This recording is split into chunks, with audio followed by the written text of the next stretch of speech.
স্বরা ভাস্কর Bollywood film ইন্ডাস্ট্রির অন্যতম পরিচিত মুখ। তবে এখন লাইট, ক্যামেরা, অ্যাকশন এই সমস্ত কিছুর থেকে আপাতত খানিকটা দূরেই রয়েছেন অভিনেত্রী। সংসারে মন দিয়েছেন। স্বামী সন্তান নিয়ে বেজায় ব্যস্ত বলি ডিভা স্বরা ভাস্কর। 2022-এ জাহাজ ইয়ারের পর আর দেখা পাওয়া যায়নি তার। নতুন কোনো প্রজেক্টের কথাও এখনো পর্যন্ত ঘোষণা করেননি অভিনেত্রী। তবে ব্যক্তিগত জীবনের জন্য ফের আবারও লাইমলাইটে স্বরা ভাস্কর। বলা ভালো, তাকে নিয়ে শুরু হয়েছে নতুন বিতর্ক, ট্রোলিং। ছেড়ে দেওয়ার পাত্রী নন স্বরাও। ট্রোলের যোগ্য জবাব দিয়ে সমালোচকদের মুখ বন্ধ করে দিয়েছেন অভিনেত্রী নিজেই। ভিন্ন ধর্মে বিভিন্ন কারণে নাকি স্বরা ভাস্করের জীবন বদলে গিয়েছে। পরিবর্তন এসেছে সাজসজ্জাতেও। সম্প্রতি সোশ্যাল মিডিয়ায় একটি ছবি ভাইরাল হয়, যেখানে সালোয়ার কামিজে দেখা যায় তাকে।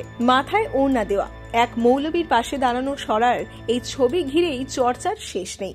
নেটিজেনদের মতে, একটা সময় যে গ্ল্যামারাস স্বরা পুরুষ হৃদয়ে ঝড় তুলতেন, তিনি এখন সম্পূর্ণ বদলে গিয়েছেন। মুসলিম সম্প্রদায়ের রক্ষণশীল পরিবারের বইয়ের মতো সাজসজ্জা বলেও কটাক্ষ করা হয়েছে তাকে বহুবার। টুইটারে নেটিজেনদের একহাত নিয়েছেন বলি অভিনেত্রী স্বরা ভাস্কর।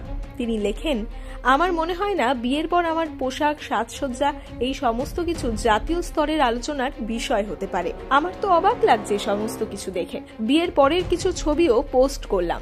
যারা আমার পোশাক নিয়ে এত কুরুচিকর মন্তব্য করছেন, এগুলো তাদের জন্যই। খুব দুঃখের সঙ্গে সেই সকল ব্যক্তিদের জানাচ্ছি যে ফাওয়াদ আপনাদের ধারণার গোঁড়া মুসলিম স্বামীর মতো ব্যবহার করেন না।